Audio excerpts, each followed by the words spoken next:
মুভিটি শুরু হয় একটি পরিবারকে নিয়ে। তারা ছুটি কাটাতে একটি দ্বীপে যাচ্ছিল। সেই দ্বীপে একটি বিশেষ ধরনের অনুষ্ঠান হতে যাচ্ছিল, যার নাম ছিল কারান্টান। মা সুসান তার সন্তানদের বলে ১০০ বছর আগে সেই দ্বীপে একটি মহামারী ছড়িয়ে পড়েছিল, যার কারণে সবাইকে তাদের ঘরে কোয়ারেন্টাইনে থাকতে হয়।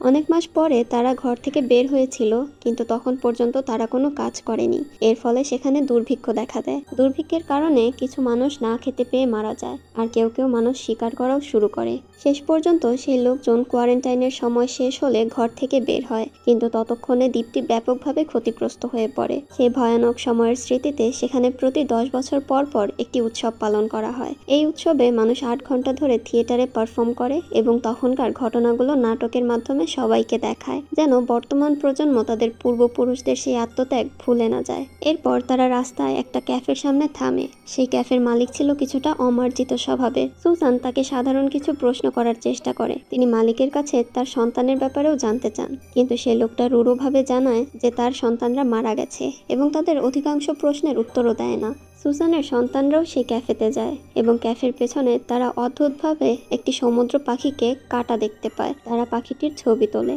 এরপর খাবার শেষে যখন সুসান জানতে চায় যে ওই দ্বীপে যাওয়ার জন্য কোনো নৌকা যাচ্ছে কিনা, তখন ওই দ্বীপের নাম শুনেই হোটেল মালিক ভয়ে তার প্লেট ফেলে দেন এবং আতঙ্কিত হয়ে বলেন ওই দ্বীপে যাওয়া ঠিক না, বিশেষ করে এই মাসে একদমই না, কারণ এই মাসেই সেখানে কারান্টান উৎসব অনুষ্ঠিত হয় এবং এই সময়ে তারা বাইরের কোনো অতিথিকে পছন্দ করে না। সাধারণ সময়েও সেখানে কোনো হোটেল নেই যেখানে কোনো দর্শনার্থী থাকতে পারে। তখন রিচার্ড হোটেল মালিককে সেই বাড়ির ছবি দেখায়, যেটি তারা ছুটির জন্য আগে থেকেই বুকিং দিয়েছিল।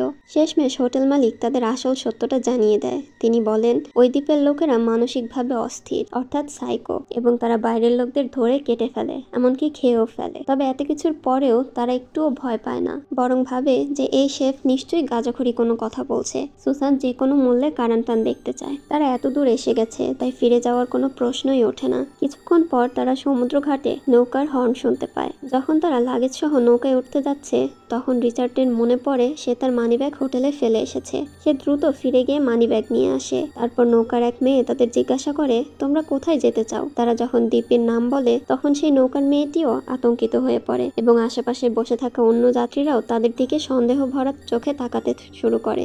নৌকার লোকেরা এমনকি তাদের সাথে খারাপ ব্যবহারও করতে থাকে, এমন আচরণ যেন তারা, অর্থাৎ সুসান ও তার পরিবার, তাদের কোনো ক্ষতি করেছে এবং এই দ্বীপের মানুষ তাদের ঘৃণা করে। অল্প সময়ের মধ্যেই তারা দ্বীপে পৌঁছায় এবং অবাক হয়ে দেখে পুরো দ্বীপের লোক তাদের আগমনে জড়ো হয়েছে, কিন্তু খুশি হয়ে স্বাগত জানানোর জন্য নয়, বরং রাগে উন্মত্ত হয়ে তাদের আগমনে ক্ষিপ্ত।